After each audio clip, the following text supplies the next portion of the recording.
Thanks for joining us. Sort of the closers here this afternoon, I gather. So, and I'm Steve Lohr. I'm a technology reporter for the New York Times. I've been covering that for about 20 years. I mainly these days write about the kind of combination of various data sources and artificial intelligence software that's going under the guise of data science these days. But I've also been a recidivist on networks. And obviously, from all our presentations that we've seen today and before, the two are interchangeable. I mean, you can't have one without the other, and increasingly the great bottleneck or enabler for a lot of this, sort of the big data applications that people look at are high-speed and high-performance networks and applications are crucial to that. Now, our panel this afternoon, we've got a very good cross-section of people with different perspectives and experience on high-speed networks and applications that covering community, the corporate world, policy and funding, and science, and a number of them cross over as well, actually. So what I was going to do is just ask if I was going to give a short introduction for each person, ask them to speak for 3 or 4 minutes, and since this is the close of things, give us a little bit about your perspective, but if there's things that have impressed any of the panel members in particular about what we've seen in the last day or so, I'd like to hear that as well. And then I will ask a few questions, and after that we'll open it up to any of you who would like to ask questions. Let's start with community. Lev Gonick is the chief executive of OneCommunity, which is one of these broadband community petri dishes for innovation that we've heard so much about. He's been a smart city architect for years. So Lev? Thanks, Steve. And first of all, thank you to all of you for a day and a half of truly drinking from the proverbial fire hose. It's really remarkable. I know you guys all have more stamina than me, and so you're to be credited for that. I want to give you 3 data points that inform communities like Cleveland, Ohio. 1 out of every 3 women in the city of Cleveland has type 2 diabetes. Depending on the year and the cohort, between 7 and 9% of the people in the city of Cleveland actually have a 4-year college degree. And 54% of the poverty in the country's first, second, or third most impoverished city, depends on the year you want to choose, actually now extends beyond the city of Cleveland and into the inner ring suburbs. How I approach the challenges that we've been talking about for the last day and a half is to attend to these absolutely compelling human issues that impact cities all around the world. It doesn't start with a research question, it starts with a compelling set of human issues, and then asks, what difference can a networked set of solutions and collaborations both within the city and between cities? I'm going to come back to this in the 3 minutes I have here. How important it is to actually get those activities going. And the work that we've been doing for 12 years in Cleveland with OneCommunity and over now 800 subscribers to the OneCommunity network, including almost all of healthcare, education, museums, libraries, governments, is to attend to these kinds of issues. Not only in terms of primary work, hospitals taking care of the diabetes issue, economic development people taking care of the poverty issue, but actually trying to find ways to create collaborations using the network along those issues. So here are very brief observations about things that have been accomplished and a handful of things that remain to be done, at least in my view, to set the stage. Early on, certainly 5 or 6 years ago, as the Genie infrastructure was coming up, and as the public policy conversation began to emerge, what would we do with the next generation network infrastructure, and could we attach it to national policy goals? The aim, at least as articulated in the National Broadband Plan as one data point, was to actually set up a network of test beds, gig test beds across the country. And, you can give yourselves a hand, it's been done, check, wonderful. But that wasn't the only goal of the entire enterprise. It wasn't just to create this network of test beds. It was actually also to tie those two national policy goals around education of the country, around the health care and wellness of the community, and around economic development. And what we've been doing in our community is trying to find out what difference, for example, does it mean when we got, as you heard from Matt Erskine this morning, a 100 gig commercially available network. How does that actually help in the redevelopment of 17 brownfields in the middle of the health tech corridor in Cleveland? What do you know about Cleveland? LeBron James and the Cleveland Clinic. And?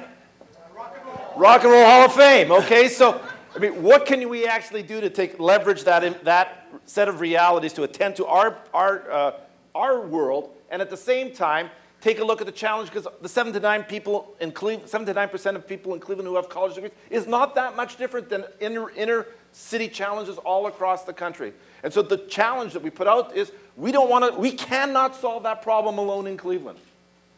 And it's not about you doing your own duplicative work in Chattanooga or out in Vermont or wherever it is. We have to do it together. We have to create a network that is focused in on the next generation of STEM students so they'll continue to carry on the work that you guys have done such a marvelous job in catalyzing us and moving forward. So that's just the start. Lev, thanks. Let's go to policy and government and move the progression on the table in a sequential fashion. The next up is Suzi Iacono.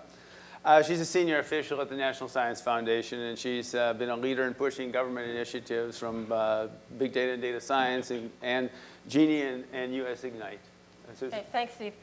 So I know all of you in this room know that NSF has a very long history of investment in foundational research. That is its mission. But in particular, we are encouraged to invest in high-risk, high-payoff investments. So sitting here today looking at two very high-risk, high-payoff investments in Genie and US Ignite and seeing the 60-plus demos, we could almost, if you were a newcomer, think, well, this was a foregone conclusion, right, that we were going to be a success. But all of us who have been here since the beginning know that it was a huge challenge. High risk, high payoff R&D is not for the faint of heart, but worth doing, I think, as we're all celebrating here today. NSF also invests in research infrastructure.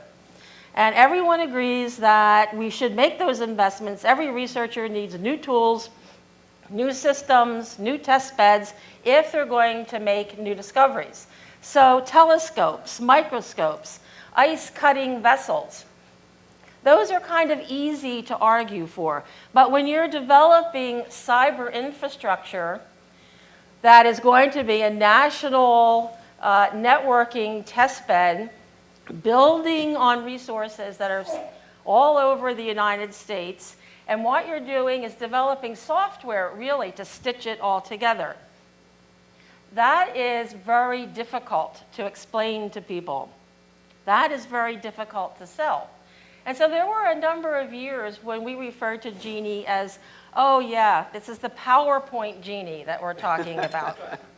Right? Because it existed only in our minds and what we could exemplify and present to each other. Right? And back in the day, building software, it wasn't people just sitting around coding, nicely.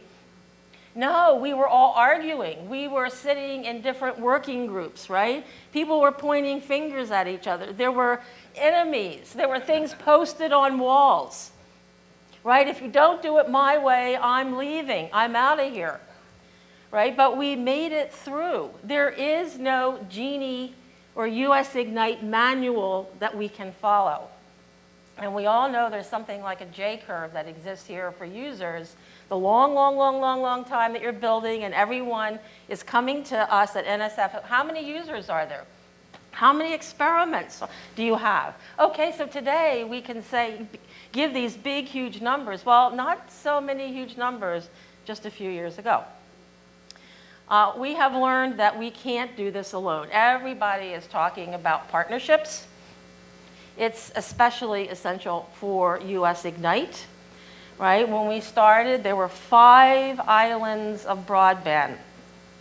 5 siloed places across the country, lonely places, and we all came together. And now we have 40+ cities willing to work together. But do you know that every single one of those partnerships was worked on one person at a time? Bill had a spreadsheet. I'm talking your state secrets. He had a big spreadsheet, and if you're a community, you should know your name was on there, right? And he would say, and we've had 10 conversations with him, they're almost ready to sign on. Suzi, and this one, yeah, they just signed on, right? And so if we're going to scale up, and I think that we have to, if this becomes the way that we do business, with the incredible opportunities for advancements in national priorities, we need hundreds of universities. We need hundreds of communities, right? So we've come a long, long way, folks. Don't get me wrong. This is a hefty milestone here the past couple of days, but boy, do we have a long ways to go. Thank you, Suzi. To her right is Craig Partridge, who's the chief scientist of Ratheon BBN Technologies. Many of you in the audience will probably know that, what BBN stands for, but let me reiterate. It's Bolt, Beranek, and Newman, I should know this, who was there at an institution that was there at the creation of the internet, of course. Craig hasn't been around that long, but he's done fundamental work in high-speed routers and designing how email is routed. And he's a big-time network scientist. Right, so, well, thank you for that introduction. I appreciate it. Let's see. I'm going to riff off the previous two topics for a moment. First of all, just to say I'm a researcher. So when you say Cleveland to me, that means the Glenn NASA Research Center. Okay. Okay. Doesn't mean LeBron James or anything else. That's what I think of. And I was involved with Genie a little bit at the early stages, and I remember some of the slide Genie work, and even the slides before we had the slide Genie architecture, where we had to convince people that Genie was coming. And as a researcher, what interests me about today is how we're seeing a number of research trajectories, all of which were high risk, finding ways to fit. So the Future Internet work that was funded around the same time that Genie started was an attempt to create communities that were willing to think about next generation or next generation communications architectures and ways of moving data around. And I remember that as Genie was early on trying to figure out, well, how does it best create a testbed with a new generation of communications technology, which is very different, by the way. I mean, just to give a context, 20 years ago, 30 years ago, when I was doing the first multi-gigabit router architecture that actually worked, our problem was that you had so much data coming at you that you had literally less than 1,000 instructions, and that was if you took the fastest possible processing you could get your hands on and then put the biggest cooling tower on it you could and the biggest fans. People used to joke that actually we were building helicopters, not routers, because of the fans on them, just to move the data between the lines. Well, you know, Genie had a reverse problem, which is that now there's all this computational power in the devices. We do deep packet inspection. We do all these things. We're making the network very smart by putting all this processing power in it. How do you leverage that processing power, and how do you leverage it for research? And so Genie was working its way towards solving that problem. And here were the Future Internet guys thinking about what are they going to do for research in terms of new communications paradigms. It wasn't at all clear that those were going to converge. In fact, there was a real chance they were going to go in opposite directions. And I remember one of the things everyone said early on was, well, Genie and slicing, it's pretty nice, but you know, you can't really do wireless research over it. Okay, well, guess what this morning you guys saw? You saw the Future Internet Mobility First project do a really brilliant demonstration, one that in fact everybody I found was talking about at lunch, in which they actually used the Genie technology, okay? So the research is paying off in interesting ways, and we've seen software-defined networking, which it's big. Well, when Genie was starting, software-defined networking was almost an embryonic idea, and in fact, Genie shaped a fair bit of it. And it wasn't at all clear that it made any sense, and there were people looking at all sorts of different ways of dealing with what's inside. So what's interesting to me is, as Suzi says, the J-curve is working, and we're seeing a lot of these interactions. And the questions that start running in my mind are, okay, what are the next generation problems that Genie can get us started on so that we can go further? And maybe we'll get a chance to talk a little bit about that over the next hour. Maybe we won't, but I think I'm at my 3-minute limit. So I'll stop there and pass it along to the next. Thanks, Craig. Next up is Joe Salvo, who is here wearing 2 hats, actually. He's the director of the Industrial Internet Consortium, which is a group I think founded last year that was designed to accelerate the adoption and encourage standards for interoperability in either the industrial internet or the Internet of Things, depending on your perspective. And Joe is also manages the Complex Systems Engineering Lab at General Electric. Well, I have to comment on the Cleveland topic right off the bat. I tell you, the Rock and Roll Hall of Fame just didn't enter my mind. I was thinking of G Lighting, and you know. Is it Cincinnati? So, No, not in Cleveland. These are out. so, so basically, I'd like to give you a little perspective on how I think about GE. And there were some comments this morning about big companies not being innovative and moving as fast. GE's been around for over 100 years. Thomas Edison founded the company. The way you stay around for 100 years is you have to keep changing. Changing is opportunity for people that can seize the advantage. We really got our start as a networking company. Thomas Edison built the first electrical grid in Lower Manhattan. That is an amazing network that changed the look and feel of all the cities we're talking about now, because before electrical grids, you were limited basically to a 7-story high skyline, because that was about the limit people would walk up the stairs. No electrical grid, no elevators, no lights so you could work at night. So it really did change the physical infrastructure of the entire planet. GE has been involved in computer networking. Most people don't know this story, but in the 60s, the reason that I'm a scientist today, the Apollo program and the Mercury program, Gemini program, GE was very involved in building mainframes to do tracking of the space program, the spacecraft. And actually built significant mainframes for a day based on the concept of distributed architecture. So we really have a pedigree that fits quite nicely of the topic of today. Now what's changed is we have grown to a huge size. We have over 300,000 employees. And the types of things we make are not typically oriented to the individual consumer.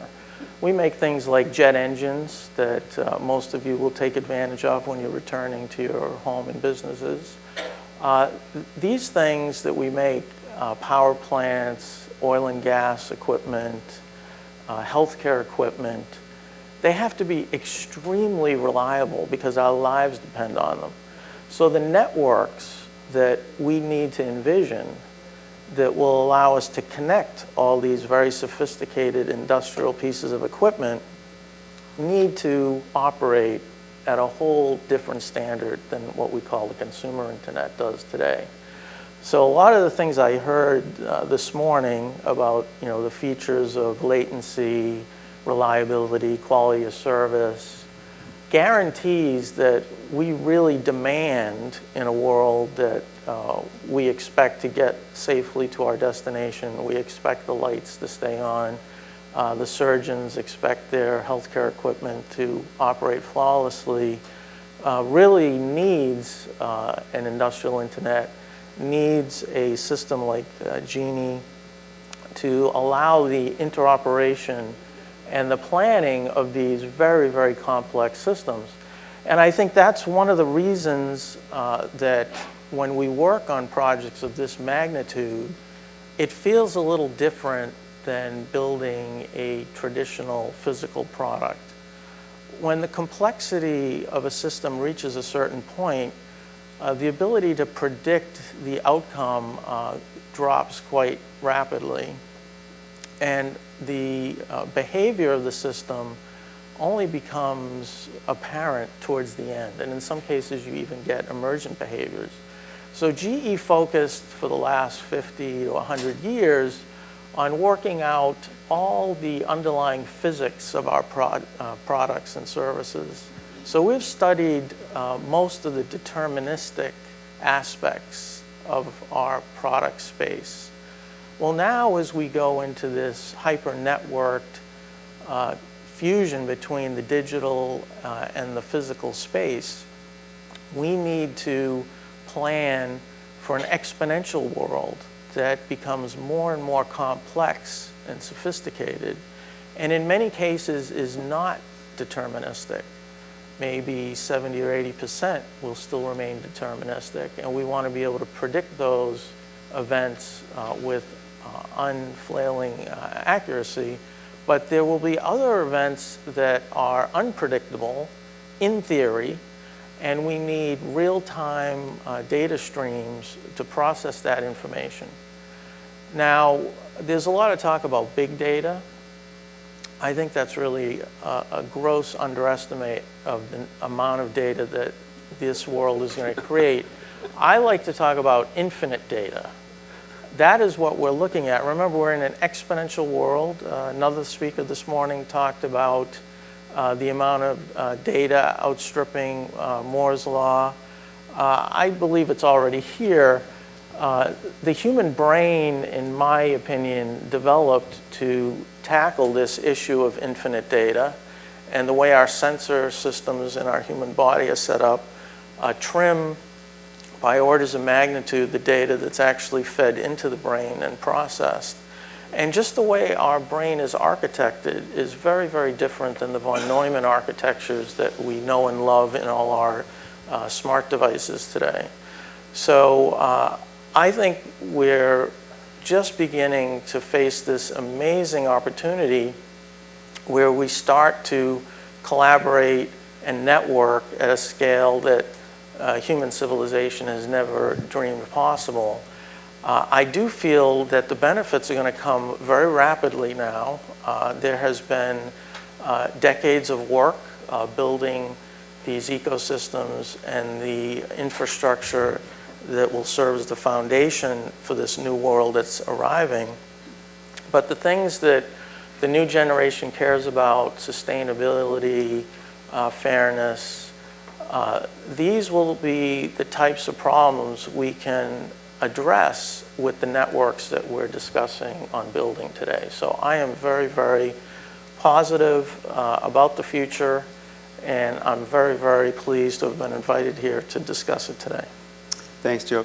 Let me ask one short follow-up question for you, Joe, on this sort of specific. GE is all over this kind of stuff already. Your sensor-filled jet engines are, in theory, diagnose themselves. You have a software product called Predix, which is just for this kind of thing. You do optimizations based on sensors in terms of traffic flows and so forth, and how locomotives are run. What does something like Genie do for you? And I don't know enough about it. I mean, the download for the jet engine comes after the flight arrives, as opposed to constant. What does this step up the types, do for the kind of thing GE is doing? The types of networks we were discussing today are networks that are software defined, and the types of features and guarantees that are required to put a network of aircraft engines on are very, very different than something that you would be willing to put Netflix shows on. For example, if there's a new series of House of Cards released, I really don't want my jet engine data to get piled up in the backlog. So we really need different levels of guarantees and sophistication in how we manage the computing power, the data flows, where the compute actually happens. So I think these types of distributed networks with software features that allow us to fine-tune to real-time conditions, the guarantees and the latencies are exactly what we need to move forward. I may also add that just to give you an idea of the magnitude of our commitment to this type of effort, we're going to spend over $2 billion on software and networks over the next few years.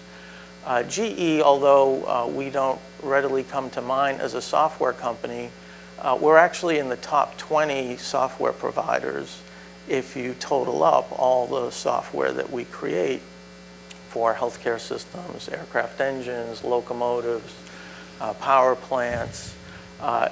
We traditionally didn't separate the software from the hardware, so that's why we're not really recognized there. But we are a major player in software, and we intend to be an even bigger one in the future. Suzi, let me ask you a question about policy. The typical role of government in funding science has been for basic science, fundamental stuff. And these programs look like a hybrid. And the NSF is doing different things. I mean, the commercialization of university research with things like the Innovation Corps is, there's an evolution. But this is a kind of striking program to me, and particularly US Ignite as you go further along, that is a different kind of model, moving much more towards sort of specific applications. Yeah, that's correct. So I think that, NSF, as you say, its main goal is foundational research, but we also have to develop the infrastructure, as I mentioned previously, for our researchers.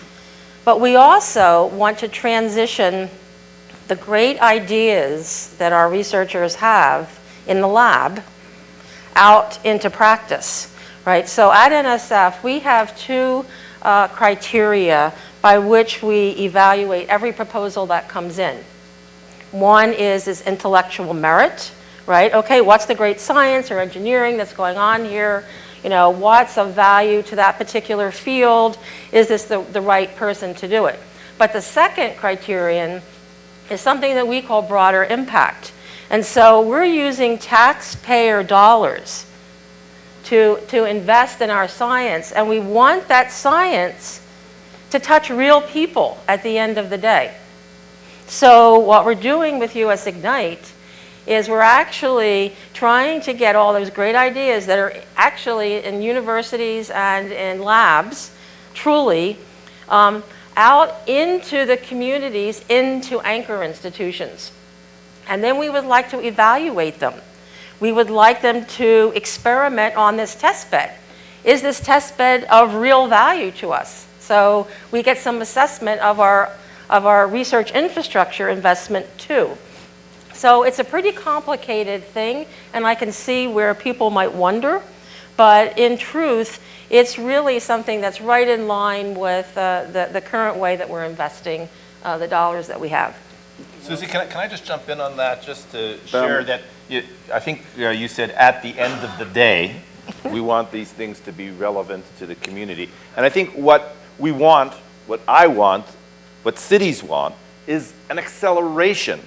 That it's not your old NSF just supporting foundational with a kind of rhetorical tip of the hat to the social impact or the community impact. These days, these issues that we face systemically and in our cities can't wait for the generations of turn and churn that take place without at least the iterative experimentation that takes it from the lab, from the bench, from the networked research, into the community, getting feedback, and actually having a network effect on the actual social problems of the day. And that, I think, is the brilliance of the US Ignite Genie collaboration.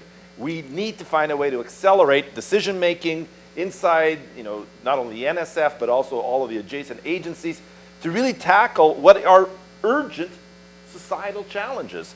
And I know enough of the PIs and the research community in not only in Cleveland, but around the country, know that there is an absolutely, there is a fervent interest on the part of the research community to actually be a partner in that city-solving kind of challenge. And again, I think, let's put the afterburners on when it comes to the acceleration of the impact. I think this is really creating a method to democratize the tools of innovation and creativity. It's foundational for the way our country works. This is analogous to what happened when Henry Ford brought a whole different way to look at manufacturing complex physical systems like an automobile. Rather than have a guild system with an expert that knows how to build a whole car, he broke the system down into manageable pieces that almost anyone could be trained to do. And it changed the whole business model and the value story of how to create these complex machines that change the way we live and work. We've seen it also happen in the software realm. I'm old enough to have programmed in assembly language and wire-wrapped little circuits together. And believe me, when Fortran and BASIC came around, the power of that allowed orders of magnitude more people to get engaged in the process of software. Now, why is software so powerful? We've seen these changes where the ability to put knowledge into a physical object, be it a book, or in the case of software, into an actionable item, a piece of code that can actually do things and morph and add value, has lifted the level of productivity to unheard amounts and keeps our societies moving forward. So I think this is the next evolutionary step. I think NSF is totally on the right path, building these networks that will lift productivity to even greater heights and bring more and more people into the community that can create and innovate and solve their own problems. This is actually putting the data and the tools of creation in the hands of the average person. Can I sneak in for a moment too? All right, so I just want to add two tidbits to this discussion. One of which is something we don't talk about a whole lot in the research community, but was Lev started to allude to, and Suzi as well. And how do I describe it? I think I would describe, technically you describe it as sort of the TRL4 to TRL6 level, but that doesn't make sense to most people. It's the way NASA rates how ready to be used something is.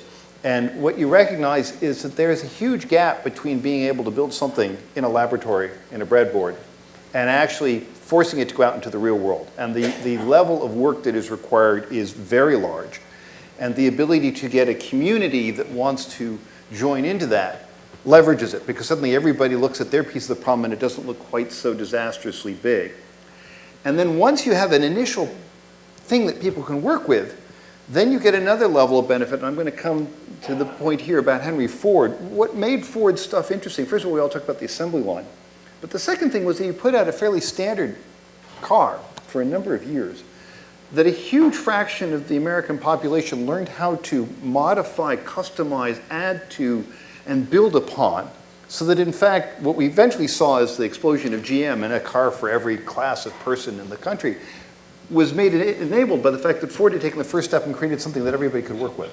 And those are two tremendously important steps that we tend not to focus on, and yet they're very hard. Researchers often look at them and say, I can't do that out of my lab or with my grad students. And so you have to get these community activities to get there. And some of them fail, but if you don't try to create the community and push, you're in trouble. And one last comment, software. I think it's generally true that every time we find a way to get software closer to the thing we're trying to use, we find an explosion. That is, every time you make something programmable. And so one of the things that's coming down the pike, for example, is this, that people I think are beginning to realize is that the spectrum is programmable. That is not, the optical spectrum in your fibers. Genie has given us programmability as a control plane, but also how we interface with the radio frequency world, and that's going to really transform a number of things. And I'll stop there. Can I, Suzi, one go more ahead. thing on software? Okay. So it's important also to note that we're dealing with software, as we have all said. And because of that, we can use iterative prototyping, and so we can accelerate Lev, right? So we can, and we did build Genie with spiral development. So you could pick out the particular task components you're going to work on in a particular period of time. It was typically a year, right? But then at the end of the year, you would have accomplished that. You could throw it out there, and you would see if it would stick, right? If people start using it, then you know you have a good tool. You have a new architecture. If it doesn't stick, well, then you go on to your next spiral. So it's not like we have to build the bridge, and wait until that last brick is put in there, steel girder or whatever, before we can use the bridge. With software, we can accelerate when we can make big impact much sooner than ever expected, because the users then pick it up, open source developers pick it up, and whoa, it just blows up. Lev, city manager comes to you, wants to join the 40 brave and proud, have gigabit plus networks. What do you say to she or he about what's the part that's the most difficult that you're going to be encountering, and then what makes it worthwhile? Right.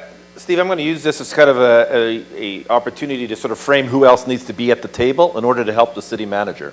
Okay. Because, again, I think in this room represented are great research community, dedicated, federal funding, some of it, certainly the most important part of it at NSF. Great work that is being done by sort of city champions. But there are lots of other important hooks that the city manager is actually going to be listening for. That isn't the research community. And it's almost impossible to imagine that they'd be thinking about NSF. What they're thinking about are the associations and organizations that they belong to. And that's an invitation for us to invite them. So Deb Socha was here for this part of this time from Next Century Cities. Fantastic opportunity to engage with, again, conversations where city managers and city mayors are involved in those kinds of conversations. We also have to, again, invite in a lot of our commercial partners as well, and the associations that they belong to. Because if we're going to actually solve the problem that the city manager cares about and her or his mayor cares about, it's actually the kinds of issues that I'm putting on the table. What difference does it make to the quality of life in the city where they are working? And why should they bother to invest in what they perceive to be a huge investment in digital infrastructure on the off chance that 3, 5, 7 years down the road, they'll begin to be able to see impact? It's the question we get all the time. So Lev, what difference has OneCommunity made to the graduation rate in Cleveland, 12 years into this project? What about those women, 1 out of 3? That's the same number you gave us 10 years ago. Well, yeah, that's right. It's absolutely the same number we gave you 10 years ago. Right? And so these are not intractable problems, but they're big issues. And the city managers that we work with, we have to help them understand that it's about creating or recreating the civic commons. That in fact, it takes a whole ecosystem. Glenn actually shared a really nice slide with all of the orange dots that it takes to actually build a community of practice. And the city managers need to be part of that, rather than simply saying, my job every day is to wake up and think about how to fill the potholes in downtown Cleveland, because that's what's bothering the mayor today, because he got 10 calls in the morning. So again, trying to help city managers understand the value of working together in their communities to join our broader community to actually try to lift up the prospects for the people in our communities, and to help them, city managers, turn into digital heroes, which most of them don't think of themselves as. Can I follow up? I just had a question about that, because that's an interesting statement of sort of creating a community, and yet the technical community, the message that I often hear, and I'm off on the research and nerdy side, is one of instead having to encourage a certain level of disruption within the community. That is to say, you have to push to put the technology in. You have to persuade people that they're willing to have their roads ripped up to install new fiber. You have to fight with your incumbent carrier about rights, and often this question of making a city fiber-rich and a much richer community is one of both success, but a certain level of almost Uber-like behavior that has to go on that actually means a certain number of people are pushed away from the table. And yeah. So I don't disagree with you Okay. at all. That persistence and stubbornness. What else do you call me, Marv? I mean, there's a whole bunch of that kind of obvious thick skin that you have to.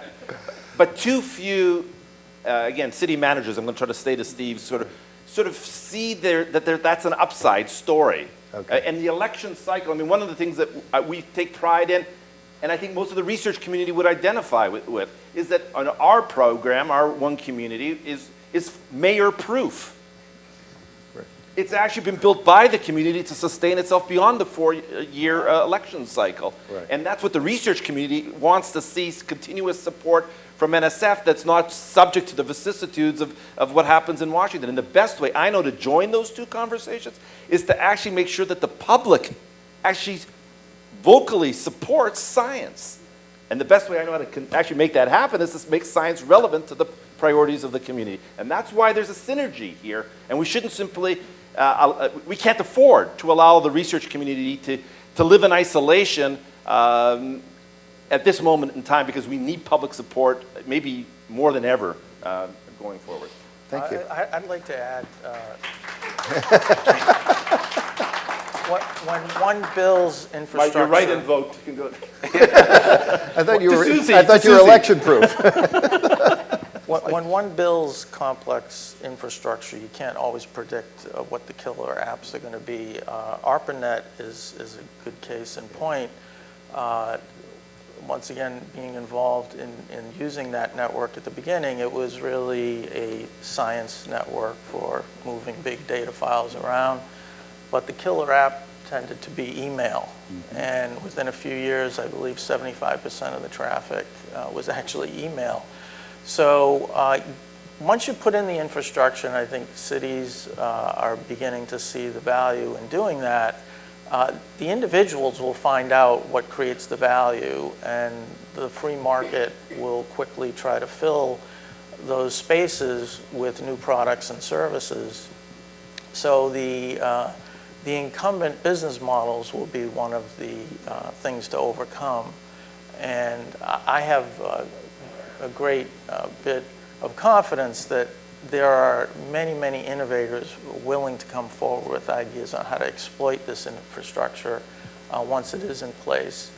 And Google's fiber initiative, I think, is making that obvious to a lot of people that there is a demand for this type of service. And it's going to be a whole new wave of innovation that comes down the pike following it. Craig, in computing, there's a lot of talk about good problems. What's the best problem in this realm? The best problem in this realm? Wow. My personal take is that the biggest problem right now, the sort of next step, is now that Genie's giving us a way of managing the backbone infrastructure and the components, is cracking open the spectrum. And oddly enough, it's in two places. One is in the data centers, where we are continuing to struggle with building flexible enough, high enough speed backplanes to do the distributed computation. We find ourselves, people routinely find themselves with, there are architectures that now are considered good enough for the problems that people are dealing with now. But the data keeps growing exponentially. The data really drives the problem solving. So you're dealing with these huge streams of data that you're trying to run past one or more processing racks to try to chop up and figure it out, and there's all this distribution and recompilation, and the computation follows the data, so the communication follows the data. And the problem is that you find bottlenecks in the data centers, and so you have a problem of how do you build that infrastructure correctly. And right now it's a physical problem. It's how do you get all the cabling together and then run the control system to connect them? And Genie will give us some of the control system stuff, but then you still have to worry about, well, can each fiber or whatever technology, people are playing with wireless too, sustain the data rate that might come and hit it at a given critical moment, right?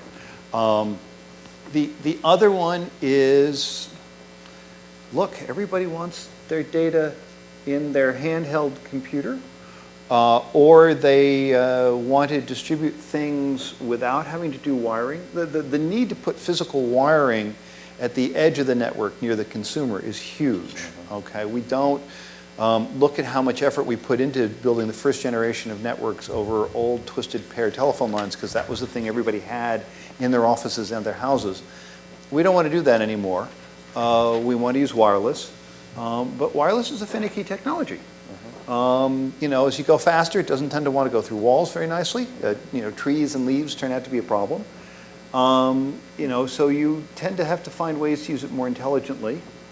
And it runs smack into, the technology problem, which is hard enough, runs smack into a policy problem, which is that we have viewed, due to the fact, the way we thought about radio waves back in the 1930s, we viewed the spectrum as sort of a piece of real estate that you chopped up to pieces and said, here, you use this piece your way.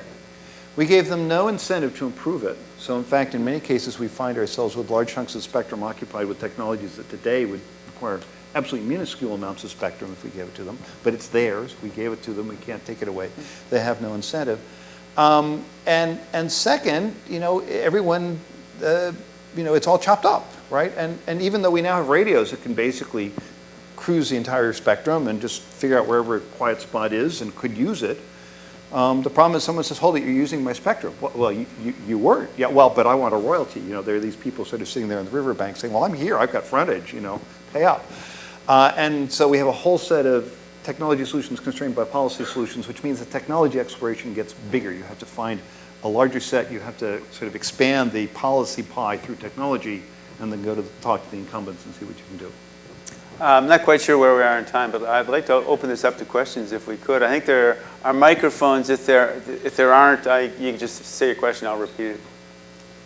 Sir. Peter Freeman.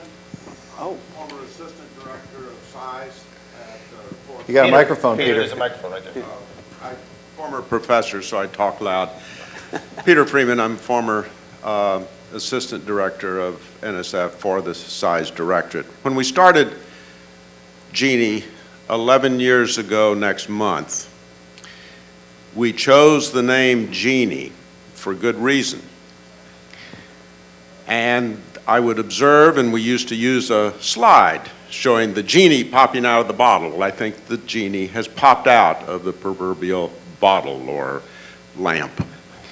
First, I want to, spare me just, or permit me just a bit of context. I really like this panel. Each one of you represents one of the strongest and most important segments of our society. And this interaction is illustrating exactly the kind of interactions that make our society so great. And I want to give thanks to Erwin Gianchandali for organizing it.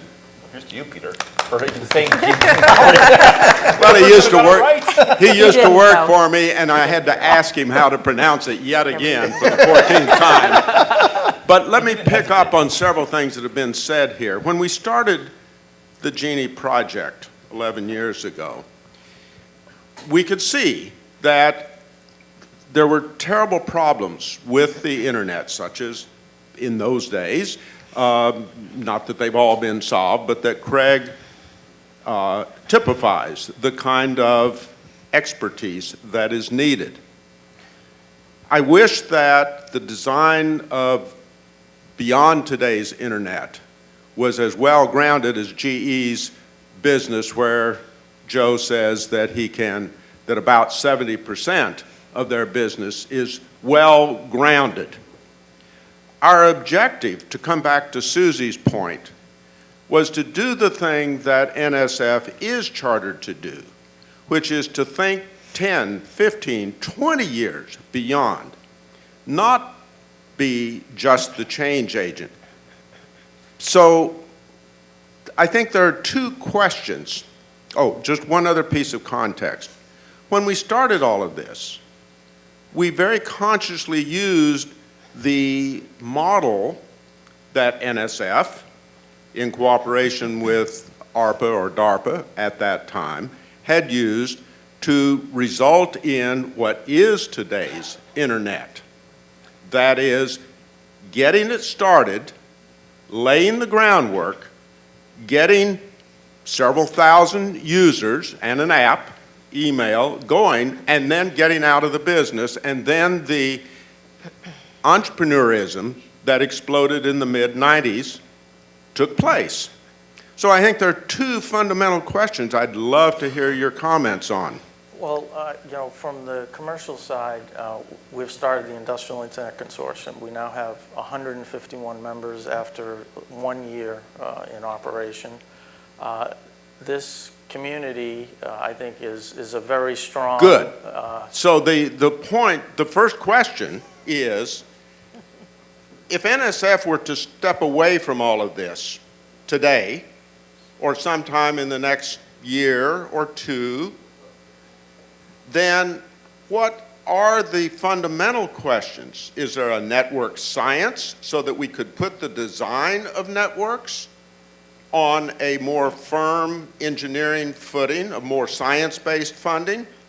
And the second question, more to Lev's point, is how can that gap that one of you identified, and we all understand, between giving a laboratory demonstration or a limited demonstration and getting that opened up so that it can be used by ordinary people? What's missing? What can be done?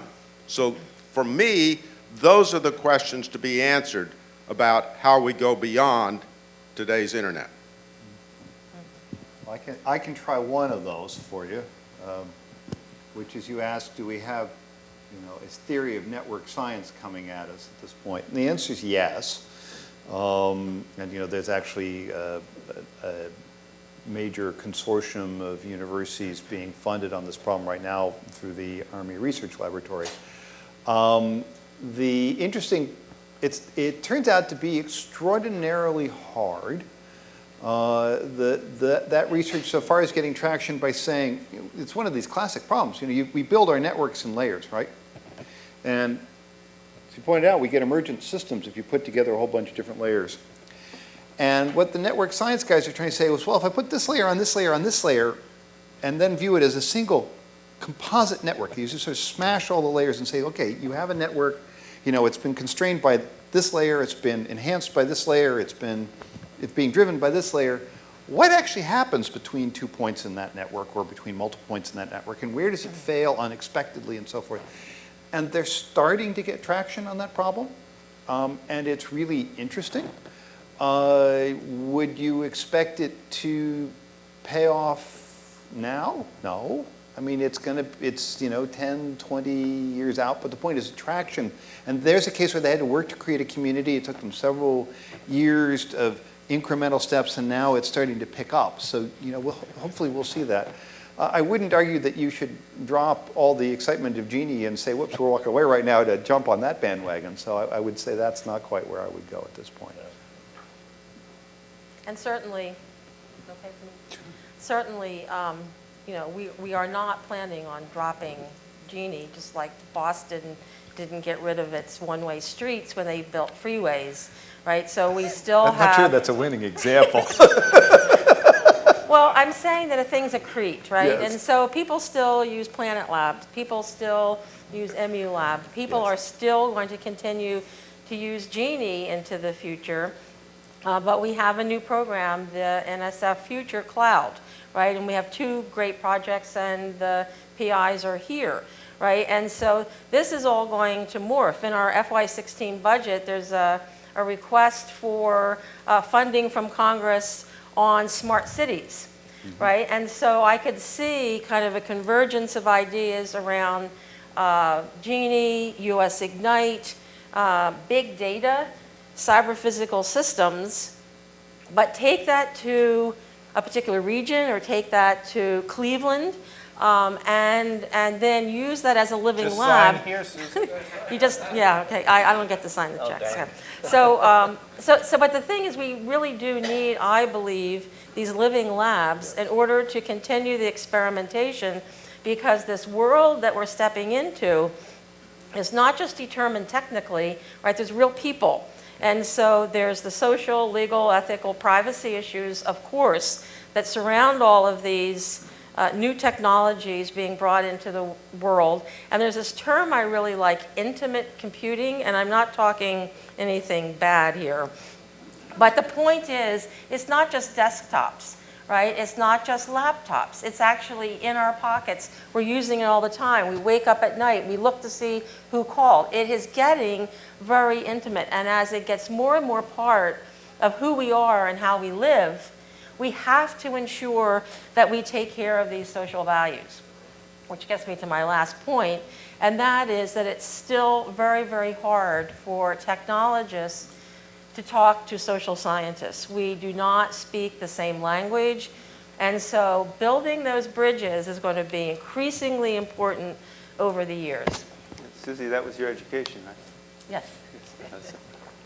Lev, did you? Well, I was just going to say that the prospect of actually progressing in the smart city, if by that we mean attending to the challenges of the city, are actually all about mediating science and social science. Because to the extent that the public views security and their privacy as at risk, then the world of the industrial internet, at least as it relates to the smart city, is at risk. If there is a concern, really around the Big Brother watching everywhere with video surveillance, we know already what kind of pushback we've got, and it's only the stuff we know in terms of what's been exposed in terms of who's watching what along the way. So I do think there's this constant need for us as research supporting folk and those of you who are PIs yourself to actually understand the need to synchronize and create convergence between the work that you're involved in and the social sphere along the way. And just one last point to Suzi's comment about the need to continue to support these labs. My plea is to actually begin to drive, particularly the Genie technologies, into the networking of these labs together to actually make it possible at the high school level. It's brilliant that the college level is now beginning to realize how it can get integrated into the curriculum. The next level is to literally figure out how to drive that down into the high school level, not only for the science of it, but to actually envelop the lives of people. Just like today, you described people using their phones, or your intimate computing. One day there will be a version of intimate computing that's made possible by Genie. And we need to actually bring that closer to where those people are in order for them to actually catalyze the ideas that will lead to those inventions. Because we are limited by the fishbowl that we've been swimming in. If you're a high school student, you haven't been swimming in that fishbowl. And so the possibilities are endless, and that's what we want to do, is create networks between those communities. Since Genie is out of the bottle, I want to make 3 quick wishes as an individual.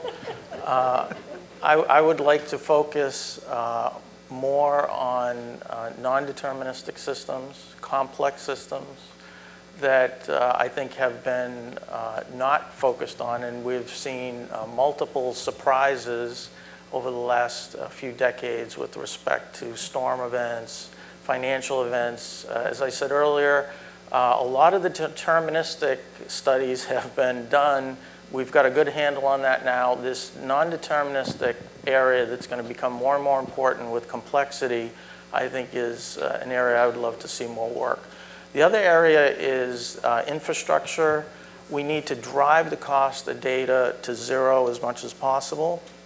Whenever we reduce the friction of either physical or digital objects, great benefits come out. We saw that when we made transcontinental communication cables, transcontinental railroad systems.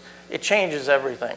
So we need to accelerate the decrease in cost of the friction of data transfer because, as we've all agreed, data is going to explode to not big proportions, infinite proportions. And then finally, I think technologies to deal with this data deluge, they're not going to be traditional technologies. They're going to have to be more associative in nature, and the things like the cognitive computing architectures that are just starting to become a reality, I believe are going to need a lot of attention from a programming, a physical architecture layout, also very much in its infancy, but extremely exciting to me as an individual. So those are my 3 wishes, and since the Genie is out, I expect to get them. I think our time is up, but do we have time for one more question? Oh, yeah, sure. Okay. So you mentioned several things there. So with the Internet Consortium and NSF, the next wave, I think you rightly said, is going to be this whole Internet of Things.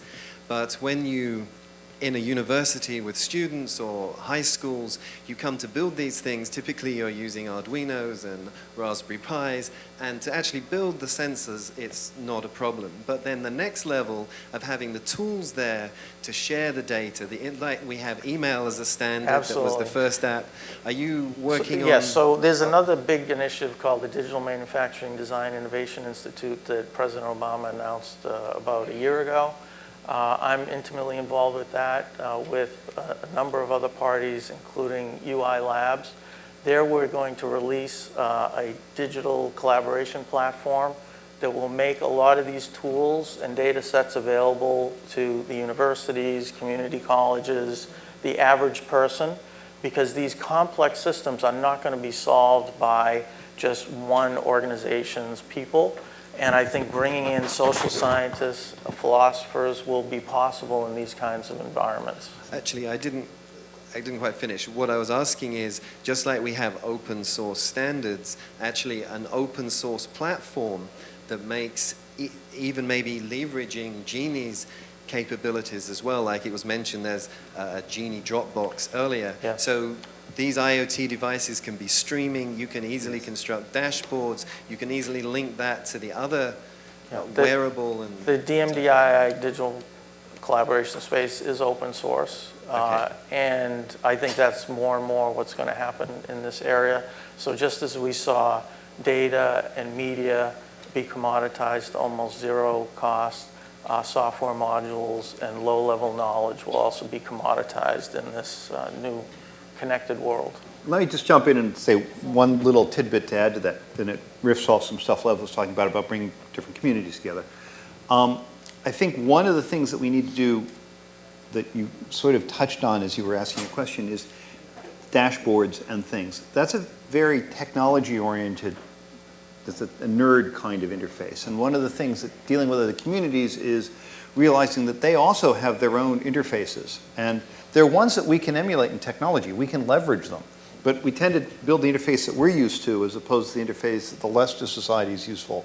And some of the issues that you worry about, for example, why is it that it's, people find it so difficult to realize what information they're giving away on the internet? Well, we don't give them any normal cues that we would tend to have in, like, oh, you're giving away your phone number. In a social situation, that's a moment you think.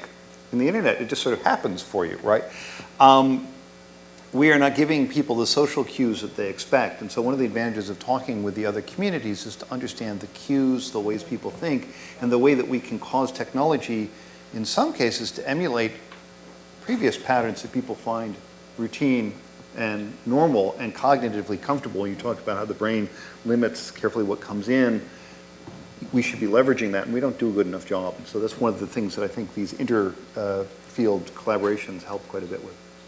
So, I think we're done. Okay. So thanks for showing up, and thank you to the members of the panel. Thank you.